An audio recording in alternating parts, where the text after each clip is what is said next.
இன்றைக்கி நம்ம பேச போகிற தலைப்பு டிஸ்க் பல்ஜ். இதை பற்றி தான் நம்ம பேச போகிறோம். என்கிட்ட ஒரு பேஷண்ட் வராரு. அவர் ஒரு ஹோட்டல் சப்ளையராக வேலை பார்க்குறாரு. அவர் மாஸ்டராகவும் குக்கிங் ஒர்க்லேயும் இருப்பார், சப்ளையராகவும் இருப்பார். பட் சேலரியில் தான் ஒர்க் பண்ணுறாரு. பட் அவர் பார்த்திங்கன்னா ஒரு பேக் பெயின் வந்தவுடனே சரியாக தெளிவாக சொல்கிறாரு, இந்த சைடில் தான் வலிக்குது. அதாவது பேராஸ்பைனல் மசில் அல்லது ரீனல் ஏரியா அப்படின்னு காமனாக சொல்லிட்டுறாங்க. கிட்னி ஸ்டோன்னால் நீங்கள் தான் பார்ப்பாங்க. அவர் இந்த ஒரு பக்கம்தான் வலிக்குது, குவாட்ரட்டஸ் லம்போரம் QL ரீஜன் அப்படின்னு சொல்லுவாங்க. அந்த ரீஜன் தான் வலிக்குன்னு சொல்கிறாங்க. பட் அவருக்கு திரும்ப எல்லாரும் அவர் டிஸ்க் பல்ஜு, எங்கே போய் பார்த்தாலும் சரி எம்ஆர்ஐ எடுங்க, அந்த பார்த்திங்களா டிஸ்க் பல்ஜு, உங்களுக்கு சர்ஜரி தான் பண்ணணும்.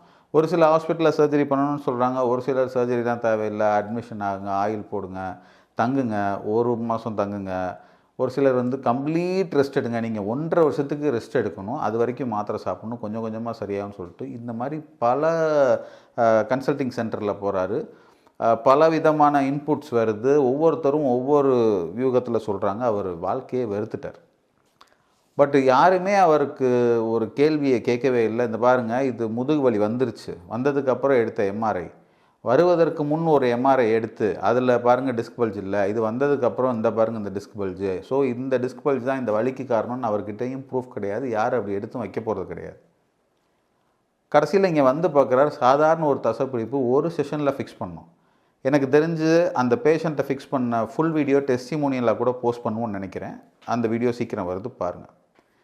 அப்போ அந்த பெரியவர், ரொம்ப பெரியவர் கூட சொல்ல முடியாது, அவர் வயசு ரொம்ப கம்மி தான், 40 சில்லற வயசு தான். அப்போது இந்த மாதிரி எவ்வளோ மல்டிபிள் இன்புட்ஸ் போனாலும், எங்கே போனாலும் டிஸ்கை பற்றி மட்டும் பேசுகிறாங்க.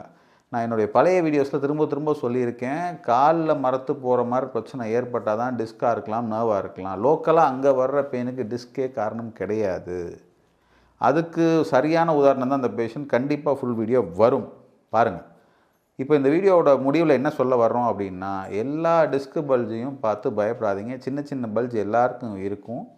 அதனால் இவர் எப்படி மாறினார், அவருக்கு எப்படி சரியாங்கிறத ஃபுல் வீடியோவில் அவரே சொல்லுவார், கேளுங்க. ஆனால் இந்த மாதிரி நிறைய பேர் நீங்கள் ரிப்போர்ட்ஸில் டிஸ்க் பல்ஜுன்னு சுற்றிட்டு இருக்கீங்க.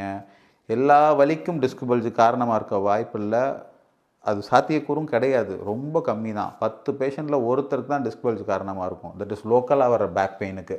அதனால் பாக்கி எல்லா தசைப்பிடிப்பையும் பார்த்து பயப்படாதீங்க. Myself doctor Satish from Madurai osteopathy clinic.